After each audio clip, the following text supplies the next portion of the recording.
Hey, what's up? Back at you with another video. We're going to be looking here at the Sama Sambit. And the name of the video is, did the ANC help Hamas attack Israel? Perhaps you are a guy who really doesn't pay attention to politics. There are people who are bored by these things. They just don't tune in at all. There are people who, when I speak about God, Christ, spirituality, they tune out. And so this here might be a subject that has been kind of foreign to you. It's people who are white bombing each other.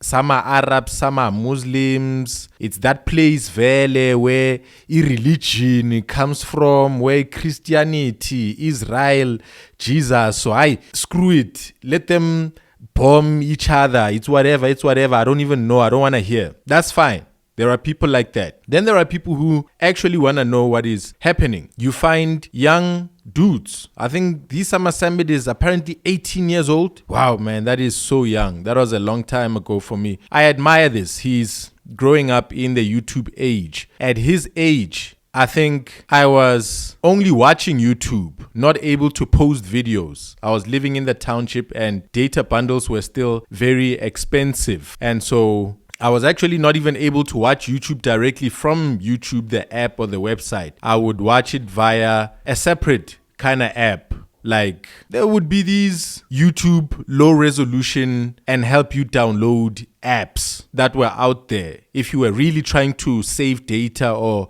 download the video straight onto your phone so that you can watch it without your data buffering time and again when it repeats. So he's a young dude, sounds smart in the current age. And I've made my suspicions about him known. He is walking in a certain way. The topic that he's talking about is an advanced one for an 18-year-old. Admiration is given if this is his niche. But my suspicion on the table is that he is too young to be in these issues. He is too young to be meeting with the Colonel Chris Wyatts. He should be finding his identity at the current moment. He should be coming out about his sexuality or grappling with it. I don't know which direction he's going. His video, when you go on his home channel, let's just quickly have a look at that actually. He seems to address himself as a she. Listen closely. I've suspected that, oh boy, is not giving me masculine vibes. He seems like he's LGBTQ and we cannot live with that. All I'm saying is that's where you should kind of be in life, but you are further ahead and I suspect there's a reason why. I suspect that given how you've been moving, given how you've been interviewing with Colonel Chris Wyatts, how you've been standing with right-wingers, how you, in your content, are standing against, very strongly so, against Marxism, communism, the ANC government. You sound like an ideologue. You sound like somebody who has taken and swallowed a doctrine. Uyazwakala. It's how we sound amongst each other as well when we were in the EFF. When I was in the EFF, when you start now coming across people in politics and we're referring to each other as leadership, comrade, the armed struggle, reparations, the land, the 7 cardinal pillars, expropriation without compensation, sovereign wealth fund, improving trade with the global south, strengthening our ties with China, but avoiding neo-colonialism by them, aligning with Russia. So I know this jargon when you are within a certain group of people and you sound like you have jargon of another group of people. And in the Daily Maverick video that I did previously, Daily Maverick takes us on a tour of an industry that exists in the USA, an industry where people are able to sell themselves in an open marketplace for activism. So if you want to join a certain cause, if you feel at heart for certain issues, or if you just want to grift, if you just want to get in front of camera and make yourself some money, the Daily Maverick explained that there's such happening in the United States and there's an organization by the name of AIPAC. And this AIPAC is giving monies to politicians in the United States who are anti-South African, who are lobbying for the United States to have a more aggressive attitude towards South Africa. And with this lobbying being shown, the Daily Maverick is pretty much calling us to pay attention and have a look at those who are also influencers and those who are in the ANC government who are not taking a stance on what Israel is doing, who are just keeping quiet about it. The Daily Maverick is saying, have a look. This issue of Israel, with the aid of the United States, bombing the people there. This is incredibly divisive, and it is being said that no one should be in the limbo. There can be no middle ground about this. You have to take a side. You have to now go get a Muslim scarf and get Arabic writing on your forehead with a headband. Stand all the way with Hamas as you stand trying to protect or put your word in for the protection of the people of Gaza, the Palestinians, the children, the men and women, the old, the sick, the hurt, the innocent. You have to take one entire side, or take the whole side of saying Hamas triggered this. They allowed this to happen. Israel has a right to defend itself, and they have a right to attempt to eradicate Hamas as much as possible. And you are now an activist. You are now maybe reaching out or asking via connections. If maybe Colonel Chris White also supports Israel, to say, hey, I'm also a young dude who is about this. So we're going to be looking at a video where you are entering the discussion. So you are saying it's ANC and Hamas together versus the United States of America and Israel. And you're going to be giving a word, your opinion on it. And I'm curious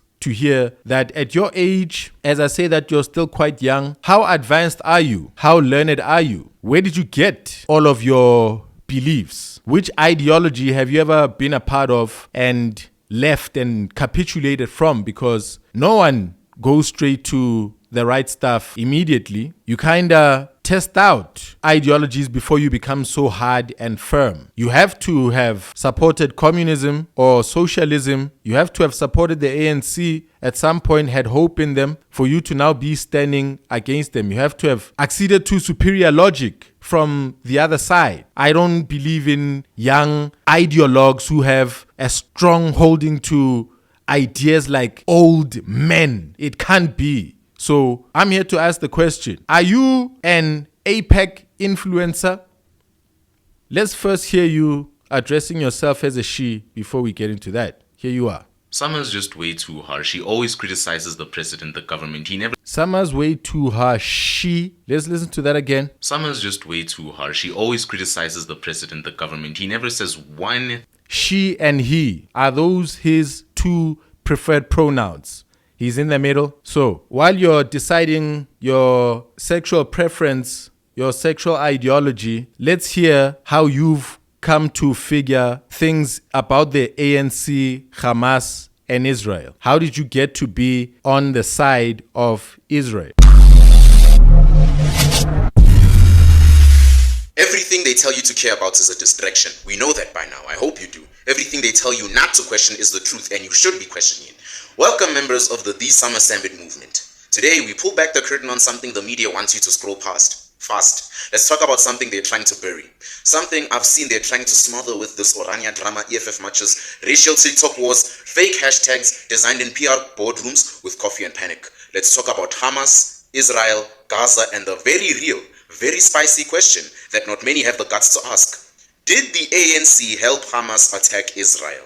Now, before you clutch your pearls and start saying, Sama, that is a wild accusation, buddy. Sit down, sip your rooibos, and allow me to unravel the logic behind this. Because the more you look at it, the more it starts to make sense, like how it did for me. And while sipping that nice rooibos tea, hit that subscribe button while you're at it to not miss any more videos and truth bombs. No pun intended. Now, before I give you my golden truth on why the ANC could have known this, let alone influenced, like how you know someone ate your leftovers at home, you need to listen to this. I'm just going to play you a video piece. On to the main news story, and the news story that, to be honest, if actually proves to be true, will mean that everything I've... He's quoting Byron Shepherd from Morning Coffee. It's the right-wing squad. It's the Daily Wire. just discussed was the Maryland Walk in the Park. Because according to Lewis, a representative of the UK-based judicial rights group, who's basically written to the US ambassador for South Africa. You know, the new one? Yep, Leo Brents. That one. He's basically said he has evidence that not only did South Africa get paid its hush money by Iran to take Israel to the ICJ, he has evidence to say that South Africa had, and I quote, advanced notice of the October 7th atrocity, the plans that were actually going to take place, and that the response to it would be an attack, and that they would then approach the ICC and the ICJ for protection from Israel's response. Dum dum dum.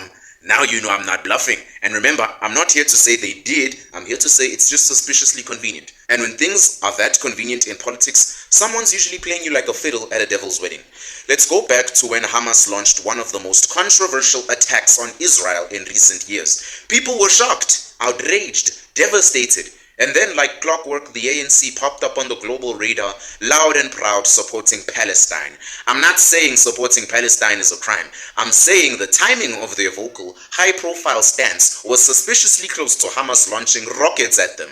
Within days of the attack, South African ANC politicians were shaking hands with Palestinian leaders, posting statements like they just dropped a new mixtape. Okay, so I was listening to Rob Hersov one day. Can't remember which video it was. Must have been half sleepy or falling asleep. You remember back when there were articles popping up everywhere about Lutuli House having debt. At some point, was there actually repossessors sent there? I think I might have hallucinated that or heard that there would be an auction or a court judgment in favor of the people Lutuli House is owing. And so I was shocked, surprised for the first time that, oh wait man, Ghana, the ANC is an organization. I've gone to the offices of the EFF. They are renting in this building where there's several floors, and the different floors are the divisions of what they care about, what they are dealing with. And at some point I was directed to a certain floor. And as you get in there, you actually see people sitting in offices, paying attention, answering calls, working, like being disciplined, like in an office. Okay. So that was my first time actually seeing, oh, this is what a political party all on its own, minus the signs we see outside in the full stadiums. This is the administration. This is the body that makes all of this happen, all of this noise about the party of Mandela. This is it inside this building. And this party right here can't pay its bills. You can't pay your rent. I was shocked, Turbatung. What's going on? Then that would just disappear. We don't know who wrote the check. I was wondering, can't ANC people just donate, put money in a pot or something like that? Can't you ask for AMA 50 rand and pay off the bill? I thought it was that simple. It didn't have to be so complicated for it to be so embarrassing that even the media is catching it and speaking about it. Can't you just solve it, you guys? But then it would be solved. It would disappear. We would never hear about it. Then Rob Hersov would bring it up and say, no, it was Iran who paid the bill. They paid for those offices there for the ANC to remain. And so he said it was in exchange for them now using South Africa as such a popular country, as such an interesting player on the global stage with such serious media capabilities.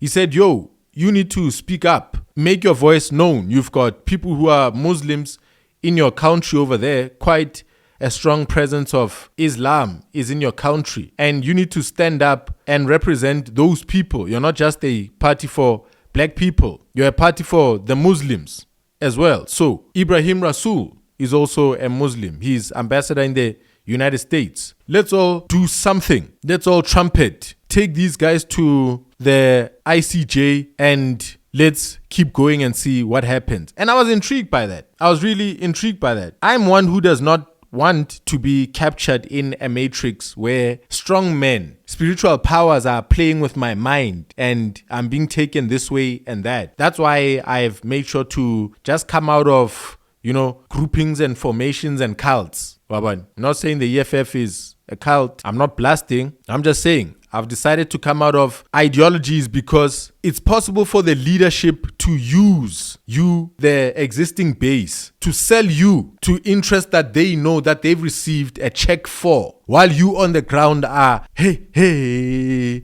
hey, you've now forgotten to protest for toilets and basic service delivery, and you're now all the way concerned with what is happening in Israel with Hamas. You are distractible. You can be shown that and that. What's that? No, look over here. Those type of things. So we're here listening to the dude giving some information from that Rob Hersov morning shot Daily Wire squad. Pro-Israel, pro-exposing the ANC for the ANC's also secret conniving and agendas with foreign states. They're saying the ANC as a whole, its mouth is also bought. If these ones are bought by AIPAC, these ones here are bought by Hamas, terrorists, Iranians, and Wahhabists. Almost like they were prepared for it.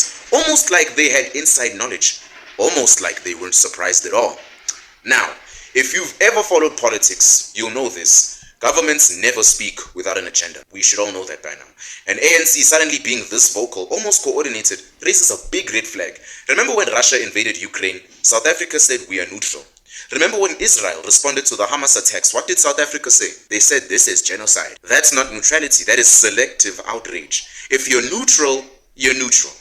But if the ANC picks their battles based on who funds their campaigns, who keeps them relevant, and who they want to be seen standing next to at the next UN gathering, then that's not really fair, is it? Because it's not about morality here, it's about image, the clout, the attention, and quiet alliances are the ones you'll never hear about on ENCA. While the grid collapses, our youth unemployment hits record highs, and people die waiting for public health care, the ANC is laser focused on Gaza. Why? Because the more you talk about Gaza, the less you talk about load shedding, corruption, and Nkandla 2.0. The ANC has always positioned itself as this champion of oppressed people. In the 80s, anti-apartheid heroes. In the 90s, rebuilders of a new South Africa. Now, the voice of Palestine. But here's the problem. They've never evolved past 1994. They are still stuck in the struggle narrative, and they use that narrative to distract us. Every time they mess up, they pull out the same old playbook. It's the legacy of apartheid. It's Western imperialism. It's Israel's fault. Just using big words to make sure young people don't understand what they're saying. My bruv, at what point do you stop blaming history for your future? This blind support for Hamas, despite clear signs of violence, extremism, and human rights abuse, makes the ANC complicit in that ideology. You can support Palestine and still condemn terrorism. But ANC doesn't do that. They just light their little PR torch and hope nobody notices they're burning both sides of the house. Every time something big happens, watch what else the media gives you. The EFF marches into Orania, distraction. Kill the Boer debates in court, distraction. Orania drama, distraction. The people who live there and are not even doing anything whatsoever that harms this country, distraction, because they're trying to make you believe they're harmful. In fact, what actually harms us is the energy wasted by all these people to march to Orania. Oh, because it doesn't exist, kill the Boer, kill the farmer. It's a waste of energy because nothing's going to change. Miss South Africa's politics is also a distraction because while we're on Twitter screaming about statues and place names, ANC officials are out there signing policy deals you'll never read about, busy shaking hands with figures who have their own agendas, maybe even knowing that something was coming. I'm not saying Cyril dialed up Hamas on WhatsApp and said, hi, we know what's going on. But I'm saying someone somewhere in the ANC had ears to the ground and they chose silence. And silence in this case is not innocence. One uncomfortable truth that many tend to avoid is the ANC's long-standing relationships with radical or militant groups, some of which had ideological overlap with what Hamas represents today. During apartheid, the ANC was branded a terrorist organization by the West. Not because it was inherently evil, but because it was willing to do whatever it took to fight the regime. That's understandable in its context. But it also meant they aligned with global revolutionaries and militias, including Palestinian liberation movements like the PLO, the Palestine Liberation Organization, or something like that. How does this young man know all of these terms? Did he do his own research or is he being helped? He sounds worth listening to. He sounds and is pointing to things that are worth going and investigating for yourself. If you don't want to be caught in the matrix, if you don't want to see yourself being used for agendas that don't belong to you personally. But I asked the question, he may be correct, he may be wrong. If he's correct, where does he get his information from? His passion to speak it, where does it come from? Is he passionate personally, or does he have fuel, fire, financing that is able to make him step out and commit himself to speaking these things? Because nobody does these things on an empty stomach, really. So let's sum it up. Of the 4 congressmen who signed a letter calling for South Africa to face punitive action, 3 out of 4 had the same biggest single donor at some point since 2022, the American Israel Public Affairs Committee, and the 4th has also received funding from AIPAC. But here's where it gets tricky. AIPAC funds hundreds of American politicians each year. To be specific, in 2024, they supported 361 candidates from both the Republican and Democratic parties to the tune of more than $53 million. They're open about why they do this. They say on their website that they are, quote, transparently tying contributions to candidates' support for Israel. They also say, quote, we base our support only on a candidate's support for the US-Israel relationship. In other words, they are a single-issue funding group, and that issue is support for Israel. Support Israel, and you can expect AIPAC to fund your campaign. So the 4 congressmen who received funding from AIPAC and went on to propose legislation punishing South Africa in part for its stance on Israel aren't even exceptional. They are 4 among 361 others last year cashing in from AIPAC. Cashing in from AIPAC. That's why I urge even people who watch me and watch any other YouTuber, there's money incentive. It's something that you just need to know. From the monetization itself, that is innocent. There's an effort and investment that people actually put into YouTube. So there's nothing inherently wrong about earning money and getting a return on your investment and your effort and your research and the content that you bring. This is the media business. This is the media industry. We are selling content to YouTube, just like you do with MultiChoice or the SABC or any other channel around the world. There's money that makes the world go round. If he's telling you about people making shady deals in the background, information spreading and you being distracted, and he, on the other hand, is being made to speak on certain issues and he's not revealing himself fully, not disclosing, to say, hey, I'm speaking on behalf of a certain agenda, then we are being played. I wish for a world where if you are exposing somebody else, let you as well be transparent and honest about why you speak. That's the start of a bond that never really broke, right? Fast forward to today, and the ANC still regularly expresses solidarity with Palestine, often not just as at a humanitarian level, but politically and ideologically. In 2023, South Africa even filed a genocide case against Israel at the International Court of Justice. Regardless of where one stands on this issue, it shows a level of political commitment that goes far beyond symbolic support.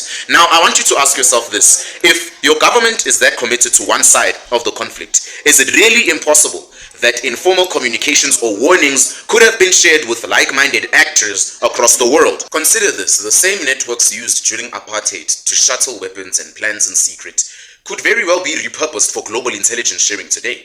Add in encrypted communications, non-state actors, and black market networks, and it becomes far less outlandish to suggest that an ideological ally like Hamas may have had indirect conversations or signals passed from sympathetic ANC members. Call me that guy all you want. Is this proven? No. But the groundwork, ideological commitment, and historical loyalty are all there. And in war or revolution, that's all some parties need. Now, for the second, even more uncomfortable possibility, what if the ANC... In war and revolution, what's your experience in war? What's your experience in seeing revolutions across Africa? Somebody who is credible to speak on those issues is Colonel Chris Wyatt. To a certain extent, credible. We don't know the man. He seems an incredibly high up. In some of my comments there, he actually gave me a lesson on Muammar Gaddafi, something that I was not aware of and I wasn't taking sides on. I was just sharing a speech where Julius Malema spoke about Muammar Gaddafi. You know, he speaks pro him. And Colonel Chris White responded saying that, no, Julius doesn't know what he's talking about. I'll try to piece the comment over here, saying that Gaddafi is a man who sold out the criminal networks in his territory. In his later years, he was now a CIA insider. He was giving them information, and Julius is hailing him as a hero. And so those are the kind of webs we can be brought into. Can be brought into being pro-Mugabe as a South African. Remember a few years ago, the EFF was so pro-Mugabe, constantly singing his name, and that had to die down for convenient reasons, like the uprising of anti-immigrant political parties like Patriotic Alliance, with Gayton McKenzie's gaining more support as the EFF alienated itself by mentioning issues of the neighboring country repeatedly, saying we stand with Zimbabwe, we stand. So young man there is talking about in times of war and revolution, etc., etc., and he sounds like a white man there who has seen these things. Is that where his script is coming from? He actually benefited from the timing of the attack. Think about it. South Africa is indeed crisis. All right, potholes, load shedding, rape, all of that. A collapsing healthcare system, an education system that's an ICU. The 2024 election looms large, and the ANC knows it might lose for the first time in democratic history. Enter the perfect distraction: global conflict. Public anger shifted, racial, religious, and political tensions are redirected outwards. Now picture this. You're ruling a party desperate to stay relevant. You know your support base is emotionally and ideologically in tune with the Palestinian cause. You see that international news channels will swarm over any breaking news from Gaza or Israel. Is it that crazy to think you might encourage or allow a spark to ignite abroad, just enough to dominate headlines and give you political cover at home? You don't have to directly hand over weapons. You don't need to be on the ground. All you need is prior knowledge, the kind that says something might go down next week, and you quietly choose to do absolutely nothing. Or worse, you make sure the conversation at home is steered toward outrage at Israel, global injustice, or pan-African solidarity. Because now, no one is talking about ANC corruption. No one is watching ESCOM anymore. No one is counting the unfilled posts at our hospitals. Everyone is too busy screaming about Gaza. It's Gaza, Gaza. The truth in politics, timing is everything. And chaos abroad often buys peace at home. You see, we often imagine conspiracy as men in dark rooms plotting with maps and cigars. But the real conspiracies are actually far quieter and more sinister. They come in the form of emails never sent, intelligence never shared, and warnings never voiced. People like Sama Sambit cancelled. That brings us to the third uncomfortable possibility. Did the ANC know something and choose to stay silent? South Africa has a vast, uninterrupted intelligence apparatus, much left over from apartheid, later absorbed and modified under ANC leadership. And despite its dysfunction, SAPS and SSA do have access to global intelligence sharing platforms, particularly through BRICS connections and limited cooperation channels with Middle Eastern and African nations. Hi guys, I'm tired today. Why did I make a video? Anyway, imagine this scenario, right? Hamas begins something big, something global chatter starts to pick up on. Allies or informants within BRICS or even sympathetic groups within Africa catch a wind of early rumblings about coordinated attacks or uprisings. The ANC, through its diplomatic ties, particularly with Iran, Palestine, and non-Western aligned nations, might have received word, not necessarily of a specific date, but of unusual activity or movements in Gaza or southern Lebanon. This is normal in geopolitics. What's not normal is what you do with that information. Now pause and ask yourself this. If South Africa had shared such intelligence with Western or Israeli... You see, he knows even the allies of Iran. He knows about Lebanon and Hezbollah, a very tough, battle-tested group of terrorists who have been at it for quite some time. But Israel has shown itself. If you don't know the spying and secret intelligence capabilities of Israel, hey, you're really playing around. Yo, whoa! It's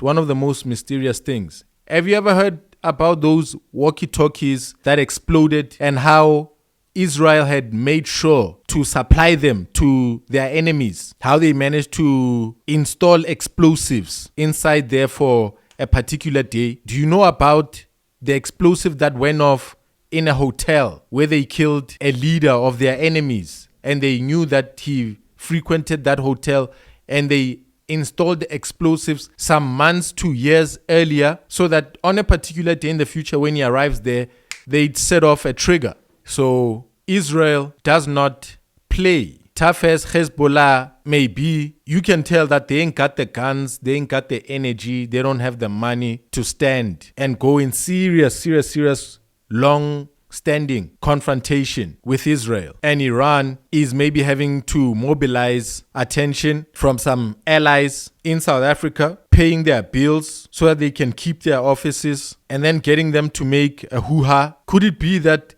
the ICJ case is not about the people, doesn't have the people at heart? That would be a serious shame if all of this is just a display. Oh, Jesus. Embassies, wouldn't that be seen as a betrayal by its pro-Palestinian base? And in this hyper-tribal emotional online age, perception is everything.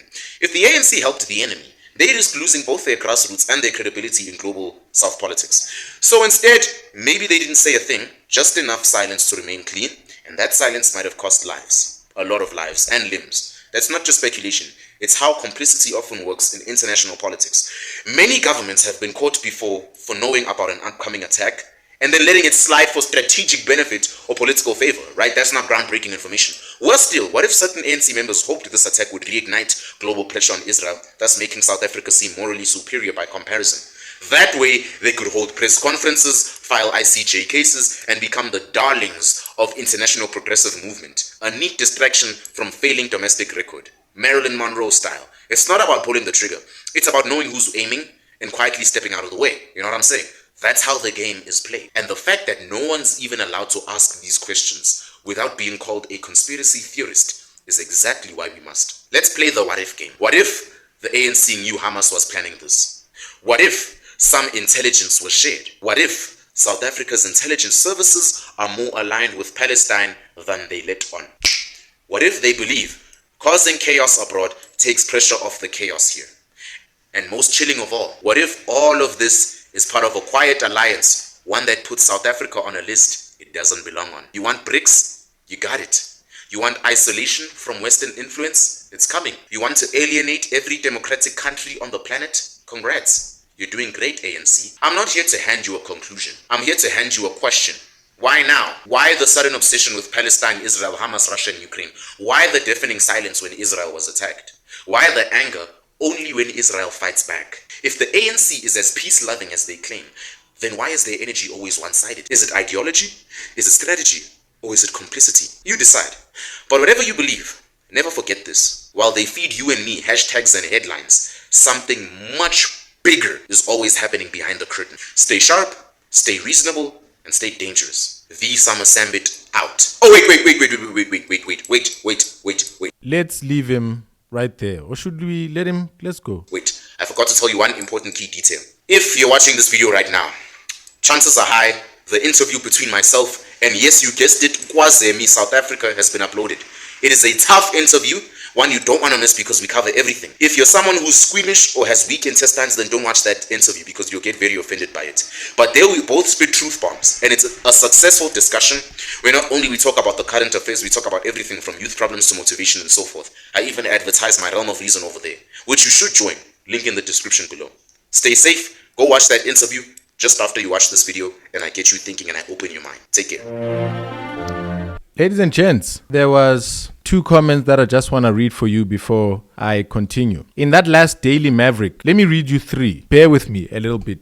There's somebody who said in a comment, responding to when I counted Sama Sambit, and I said, could these be AIPAC influencers?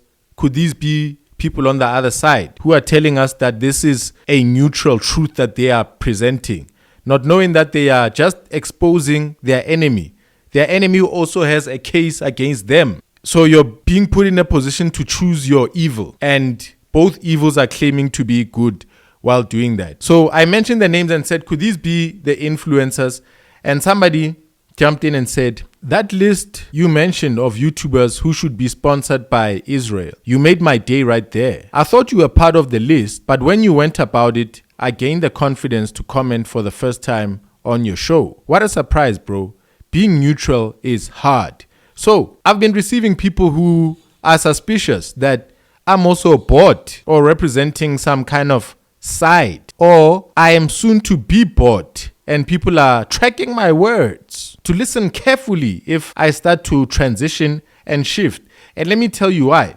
People have been victimized by Thomas Mabaso. Apparently, the guy, 360 experience. Apparently, when he started, people loved him. He sounded black and on their side. He sounded loving towards them. And then things changed. Somebody said, in the video where DJ Sbu and Penwell sat down with Rob Hersov, I mentioned that Katleho and Thomas Mabaso are part of Rob Hersov's squad, and he had confirmed that in the episode he did with Biz News TV. I'll clip it right here.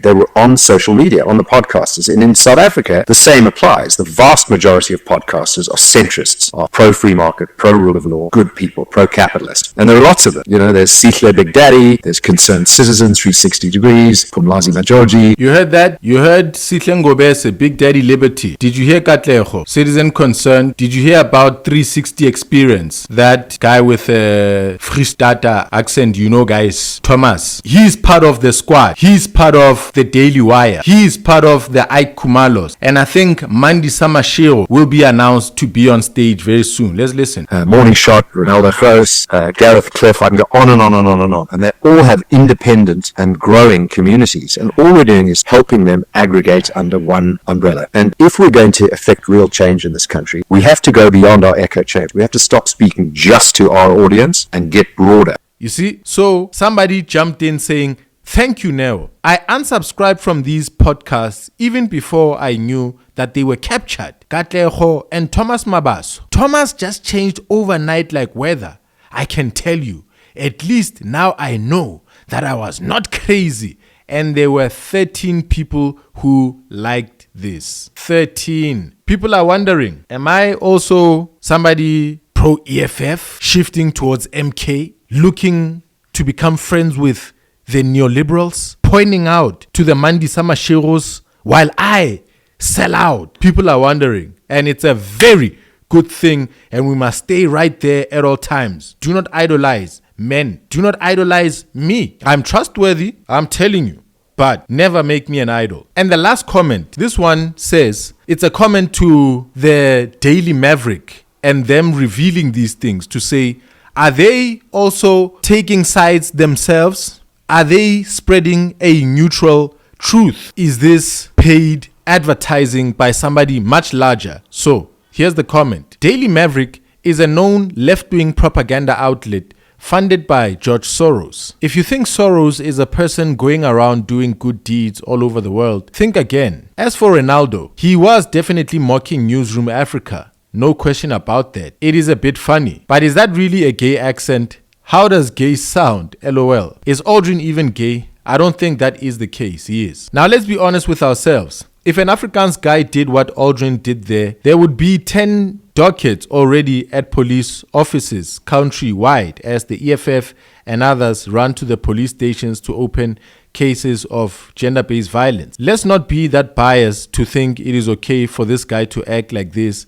And then the argument is that the white lady might have even deserved it because she showed him the middle finger. That would just show a racial bias and double standards. Be real. This is the third case where Aldrin has been involved, where he has assaulted or intimidated women, yet he sit on a high moral pedestal when he accosts AfriForum and others on the other side of his circle of reference with unfounded information. We are still waiting to hear what the mis or disinformation is that they claim AfriForum supplied to the US government. Further to this, mainstream media has pulled no punches in taking up the talking points that the ANC wants to lay on other groups not aligned to their views of a subject, aka playing a propaganda role for years already. So now it is just time to balance the scales of actual misinformation. Rebecca is the chief propagandist. She's the lady from the Daily Maverick. You can clearly see